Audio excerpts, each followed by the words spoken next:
Welcome to today's Daily Devo. My name is Dan, one of the pastors at Twin Lakes, and I'm glad you joined me today for this Devo. Last weekend, we did a very special Christmas service designed particularly for people who are grieving the loss of a loved one. The Christmas season can be particularly difficult for those who've lost someone. There is just so much about it that reminds us someone is missing.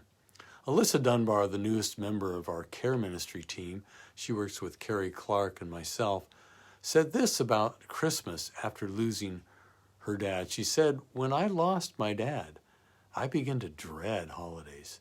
They were not joyful. They were not fun. I did not feel loved. I felt aching and alone." And I can remember asking a grief support group years ago to give the group one word that described how they were felt about the coming holidays. I'll never forget the one gentleman who had lost his wife. He used the word dread. There is no doubt that the holidays are tough for grieving people. So the question is Christmas for people who grieve? You know, such a question would have actually perplexed those who were there the night Christ was born. They would have said Christmas is especially for those who grieve.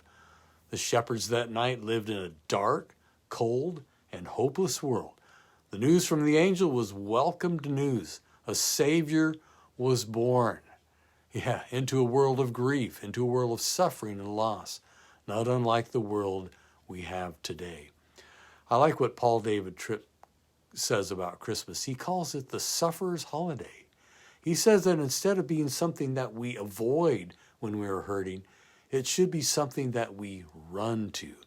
Christmas is for those that mourn, for those that are brokenhearted. Christ came to end death itself, to end it. He came to end suffering and pain. That's what we are celebrating on Christmas. But it is still difficult. It is just not the same without our loved one. But I like the perspective that Alyssa gives on this. She says, God's goodness is all around us. And I pray that you would find that goodness every day. She goes on to say, maybe you write specific moments down in the morning, or maybe you spend time at night thanking God, or perhaps in the midst of the imperfection and brokenness that may come, you take a moment and choose to find the things that are good and true. She says, cling to God's goodness and cling to the gifts He gives us. They are there. Thank you, Alyssa, for those great words. And it reminds me of something the Apostle Paul said, something very similar. Philippians chapter 4, he says this, "Finally, brothers and sisters, whatever is true, whatever is noble, whatever is right, whatever is pure, whatever is lovely, whatever is admirable, if anything is excellent or praiseworthy, think about such things." I pray that God's goodness would fill us all up this season. Have a wonderful day.